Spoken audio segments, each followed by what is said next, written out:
Hey y'all, hey, it is Sunshine. It has been a while. I actually started making this um, presentation, I guess, about J-Lo and Ben back in, I believe, December. And I hesitated to put it out because I just really did not want to believe or think that she would even be going through this. Again, we obviously don't know their personal lives. We don't know what could be happening. It could be something way different than what we think, but that astrology chart is no joke. um, it gives us keys that there is something definitely going on. And I seen that. I was actually looking at all of the people who had Gemini, Virgo, Pisces, um, and Sag in their chart. Wow, I couldn't think I had a brain freeze. I was thinking about all of those people and was going to do, and I still may do it, kind of a little blurb about what is happening for them this year, what is going on. And it's not just people who have sun signs in these signs. This is people who have any placements in Gemini or any of the mutable signs, I should say. So I just wanted to come on here to just talk about this situation, maybe what we see for J Lo and Ben, or just either one of them individually. But of course, some of that will take us going backwards. So let's get started.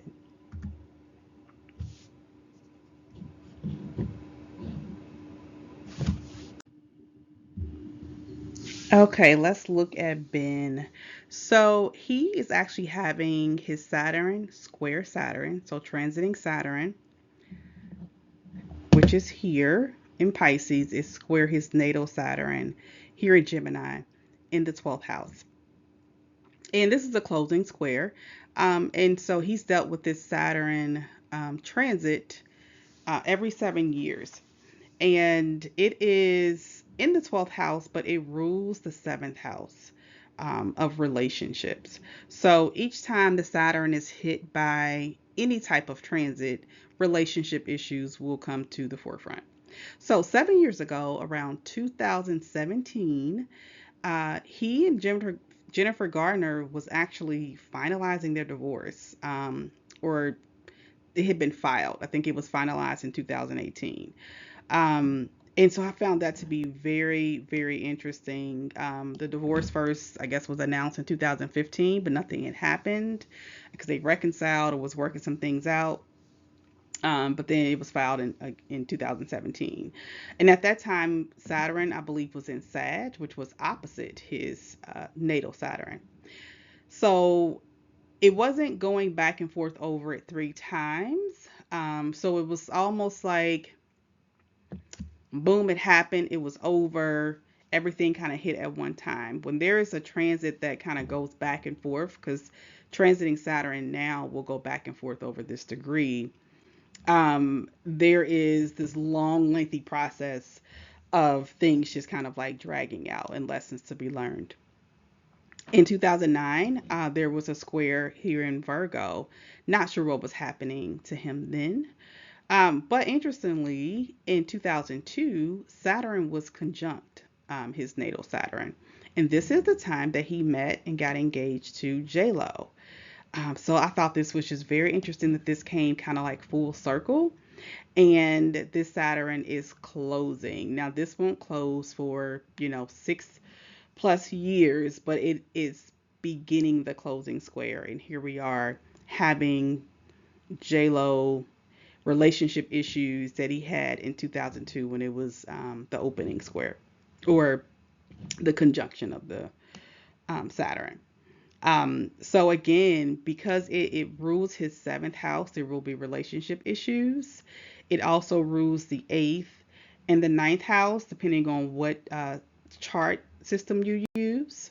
I'm using Placidus for this one. If it was just the whole sign chart, it would be the seventh and eighth house issues. So that's to do with, money, other people's money, resources, intimacy, And then it's in the 12th house, which is about escapism. This could be his fears and insecurities coming to the forefront. So all of that is being highlighted.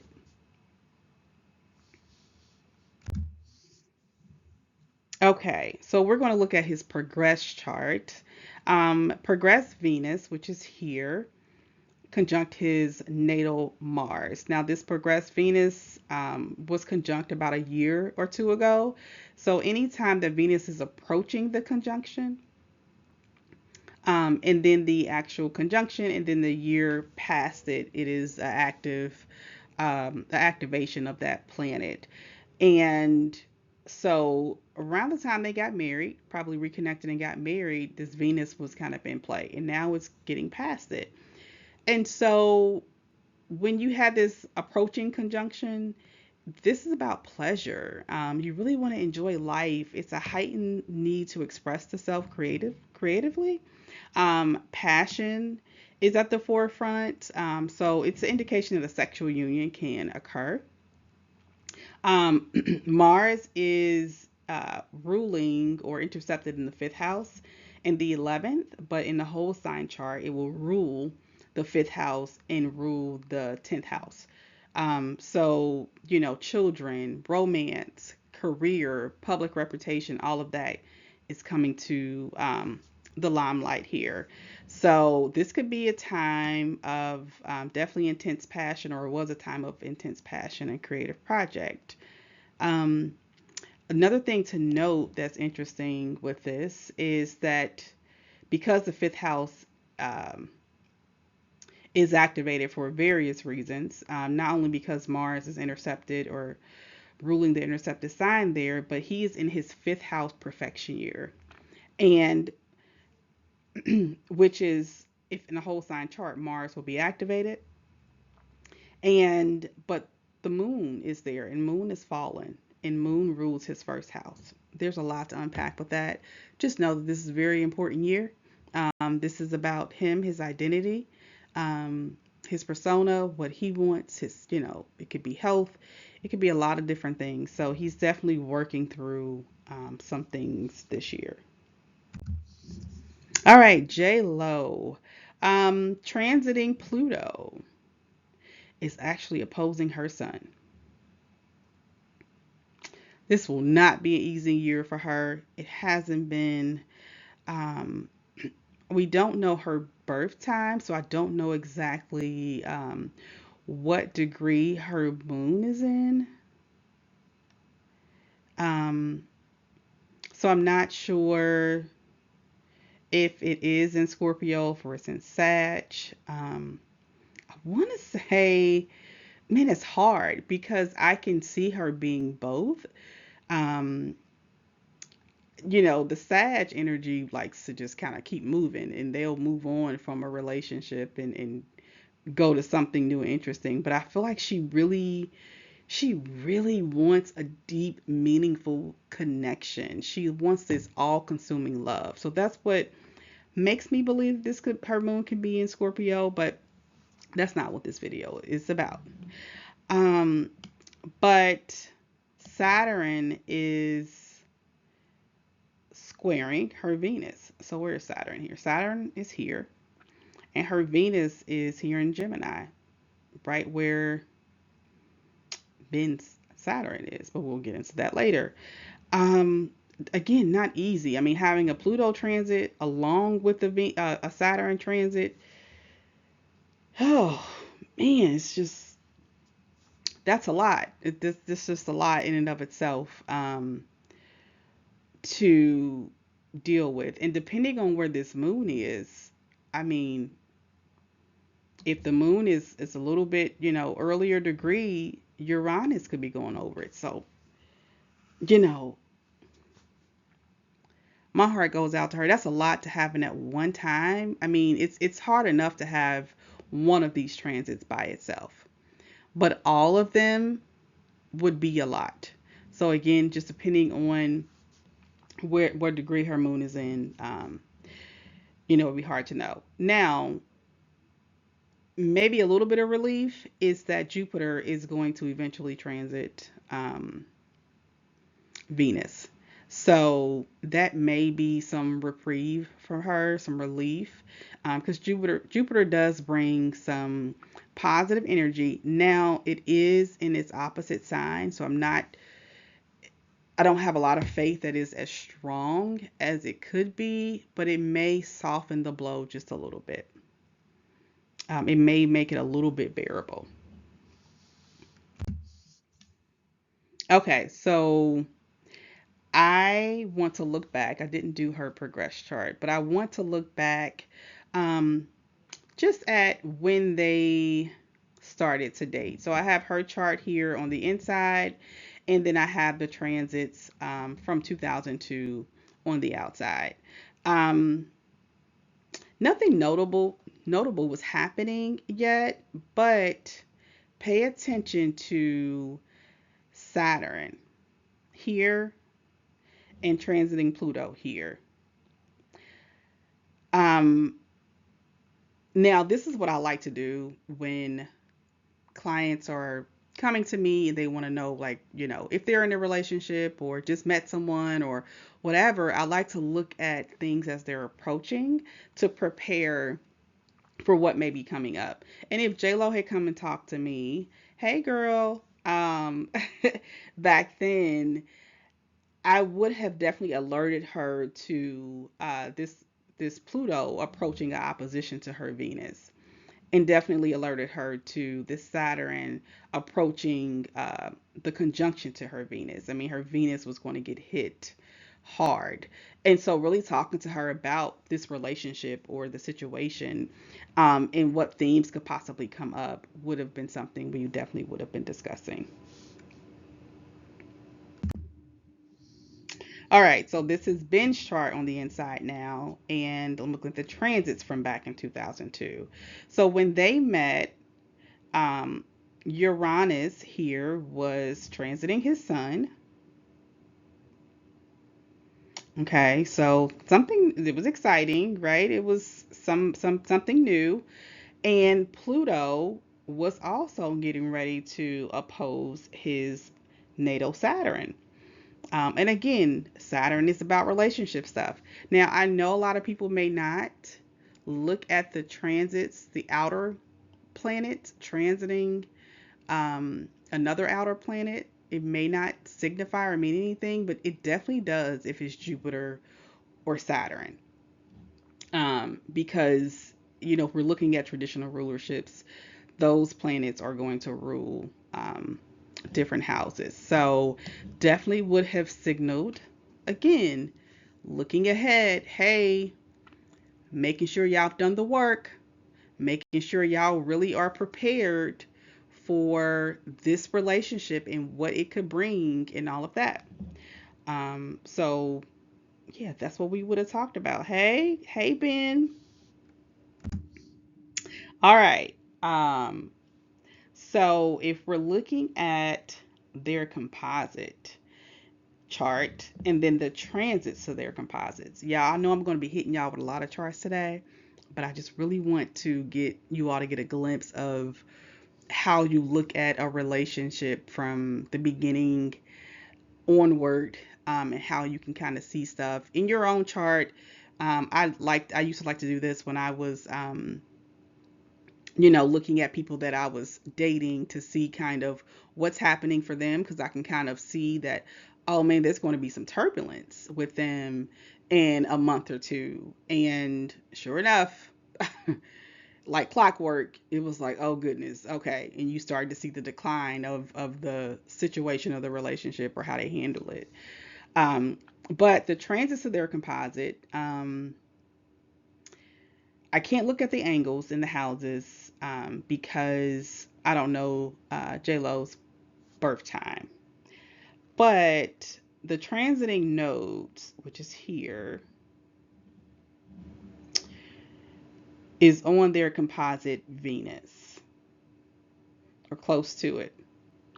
Okay. So relationship themes coming up, coming to the forefront. And then this Neptune is approaching an opposition to their composite sun. Again, I don't know the houses they're really in, but I thought that was really interesting because it seemed to Neptune is about dissolving, or it's one of the things it's about. And so to see that possible dissolving of the relationship or the purpose of or direction of their relationship, that was pretty interesting. All right, fast forward to 2004, which is when they broke up.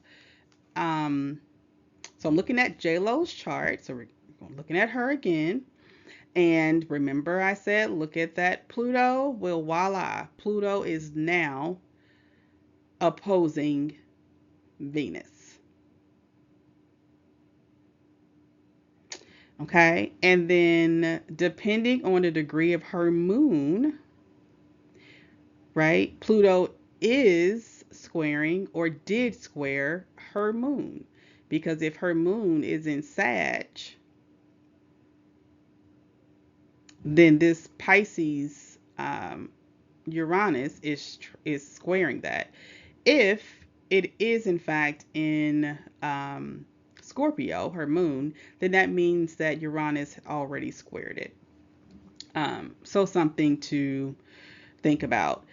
This Saturn that I talked about that was originally in Gemini is now in Cancer, so it already went over her Venus.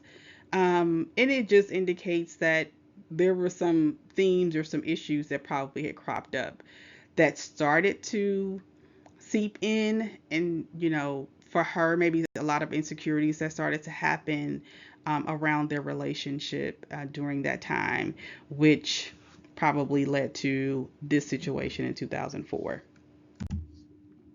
Okay, Ben's chart. We do know the time of his birth, and Saturn was on the ascendant.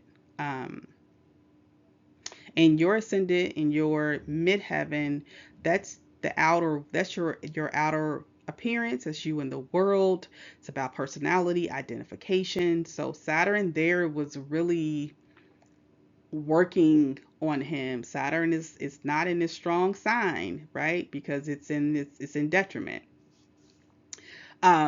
So he was really dealing with a crisis of identity at this time. Transiting Pluto, again, was opposing his seventh house ruler, Saturn, as I stated before. So I'm just showing you how the timeline of how everything kind of was happening.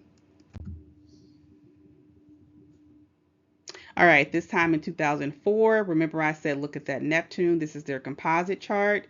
And transiting Neptune was there knocking at um, the sun's door if it hadn't already done that. And then now, remember the nodes were going over the Venus sign in 2002. Now the South Node is on their composite moon. Now, regardless of where her moon placement is, this moon isn't going to move too far. So it's probably going to be 3 degrees, one way. So it could be 14 degrees Scorpio or 20 degrees Scorpio. Either way, this South Node was going over it. And the South Node is always about letting go. It's about the past. So definitely some issues surrounding that um, happening. And so you can probably assume because the nodes were here, there was probably some type of eclipse happening there. I'm big on eclipses. I don't think I looked at it for this chart, but definitely an indicator of some things happening. All right, so I am going to look at their charts separately really quickly to look for patterns of similarities. This is how I look at compatibility, just to see if J-Lo and Ben, individually, can they even, I don't say be in a relationship because anybody can be in a relationship, but are they triggering each other? Like what's happening? Um, And so here I want to look at patterns of similarity, nodal contacts, Saturn contacts, pleasant contacts, just to see what's happening there. In her natal chart, she has Venus square Pluto. So again, even if her moon is not in Scorpio, she wants this all-consuming love. Like she really wants the intensity. And if the moon is in Scorpio, it just makes it even more intense. And sometimes that might be a lot for somebody. Some people can't handle that energy, and that's why she has this sex appeal and why she's probably so intriguing or mysterious, or just this I don't know, goddess like energy. But a lot of people can't handle that energy. Um and so that can be, a challenge. I was looking at here. I had Uranus is in the mix, but I'll have to see where I got that from. So I believe with Ben's chart, Venus is widely square the Uranus here. I don't think he has any. I mean, I guess, and you can say Pluto is square his Venus as well.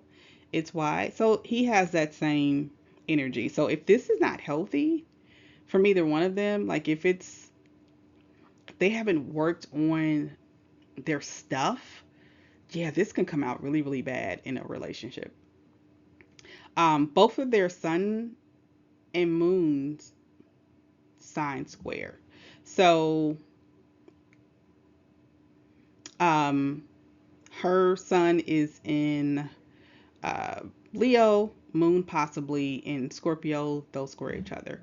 His is also in Leo, square the moon in Scorpio. Again, these degrees are not close, so they really wouldn't be within orb, is what we would call it, but the signs are squaring. And so we already see a lot of similarities between these two. The problem is when you have that much similarity, um, yeah, can you imagine being with somebody just like you? I know I can't. Like, I think I can handle me, you know? So that could be, a lot of what their issue is. Neither of them have Saturn contacts of their own. Um, no, that's not true. I believe she has Sun square Saturn. Yeah, I believe this Saturn is within the degree. I can't see it. Sorry guys, I don't have my glasses on. Um, but she does have the Saturn in her chart, which makes her work hard and stick things out and take responsibility and accountability for a lot of different things. Um, Ben does not. His Saturn is hidden. His Saturn is in the 12th house, and it's not aspecting another planet in his chart. So it doesn't mean he can't commit. It doesn't mean that he can't, you know, have the take the responsibility. It's just not as strong in his chart, and she just commands and demands something very different than what he is probably um, used to giving. So, all right. So I just kind of put their charts in a wheel together. So before it was just a dual wheel. Now this is the bi-wheel, and just to see it in a different way. Like I said, I mean, their Mercuries are the same. Their sun signs are the same. Their moon signs possibly are the same. But what this means is that her sun does square his moon.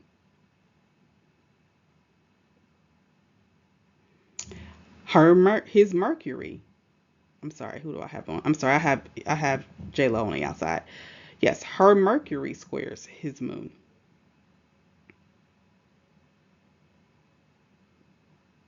Her Saturn opposes his moon. Remember, Ben doesn't have Saturn in his chart, and she calls him to do something that is not easy for him to do. His Saturn is conjunct her Venus.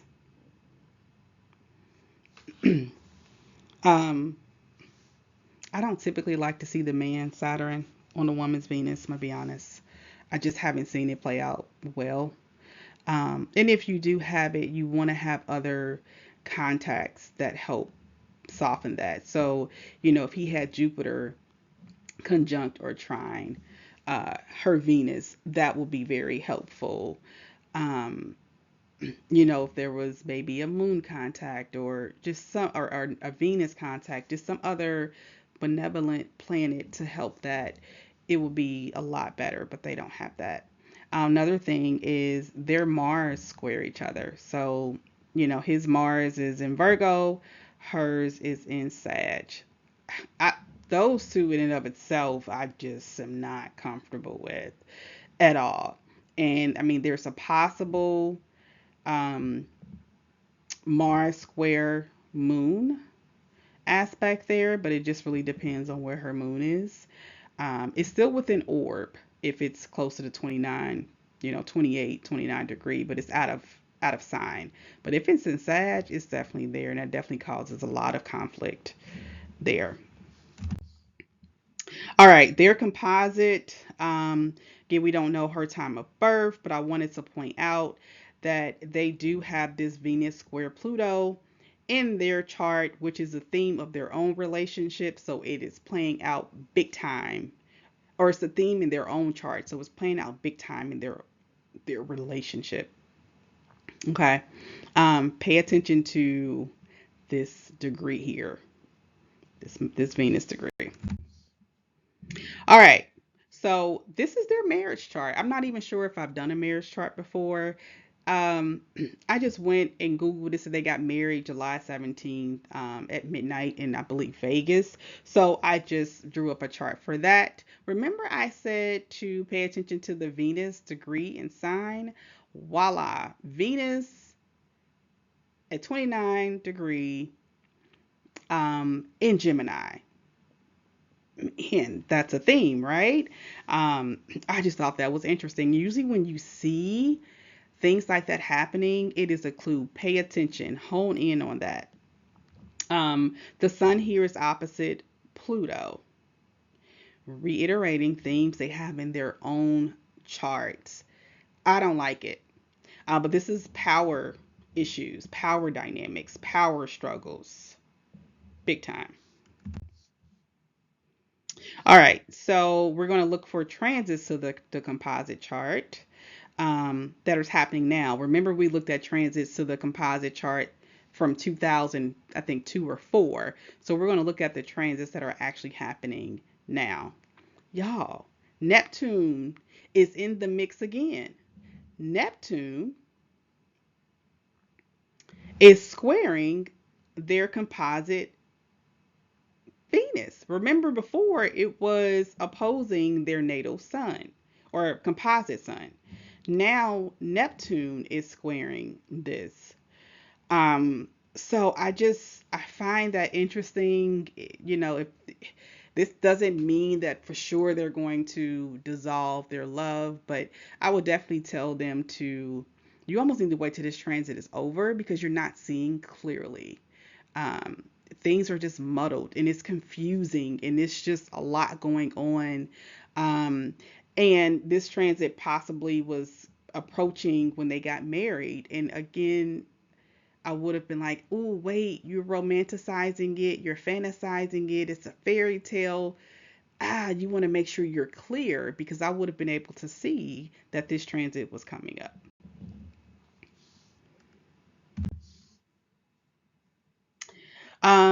Transits to their marriage chart.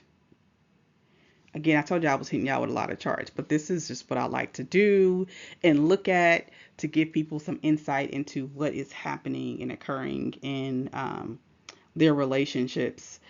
Transiting Saturn here is conjunct their marriage chart moon. So it's going to go back and forth over that. And it's the ruler of their fourth house in their marriage chart. Guess what, y'all? Guess what? Neptune is squaring the marriage chart Venus, right? Because it's the same Venus in the composite chart. Uh, I, yeah, I don't like it. Again, I don't say that any transit is um, definitive. I think people can work through some things. They just need to know what to work through and how to work through this energy. Um, but yeah, that is challenging. I really hope this works out for her. Regardless, I want her in a happy, healthy situation. I want her to be loved. I read her book. I loved her book. I resonated with her book. I believe it's called True Love. It was really, really great. And I just have a lot of just empathy for her and love for her. And I really want her to win. And I know the media is just scrutinizing this relationship, which is made me hesitant to even discuss this. I'm not saying they will or won't break up. That's not up for me to decide. That's up to these two people in this relationship. But it is just highlighting themes and issues that, they may bring out of each other that needs to be resolved. This energy, the Neptune aspects won't be up until next year. So I really would want them to really kind of work things through until that time passes because things will be a lot clearer. Neptune will retrograde around, it did around July 5th. So it's definitely going to, be going back and forth, and it will go direct in December. So a lot of things are probably going to transpire between now and December. None of these are quick energies, so we may not see anything actually get resolved or get close to being done until the end of the year. Um, if we remember the last time they called off the wedding in September and then they actually split in January. So this could be a process. Saturn will also move past the moon by the end of the year. Um, Jupiter is in the mix now. So it could help it a little bit or it could exaggerate things. I mean, Jupiter can go either way. So you don't know if it's just going to make it the problems bigger or if it's going to kind of help it and make it easier, and bring in a little bit of light. Again, let's really send her a lot of positive light energy. Let's send some prayers. I mean, to both of them, not just her, because I don't know what Ben is going through and what he's experiencing in this situation. And again, it may not be what we think it is. The media tends to twist things to get us to believe this, that, and the other. So it may be something totally different. We're not in their relationship. But regardless, we know there are some things happening between them two, and I really want them to work it out. I would love for them to work it out if they can work stuff out within themselves. So, again, I send love and light. I thank you all for listening. And until next time, bye.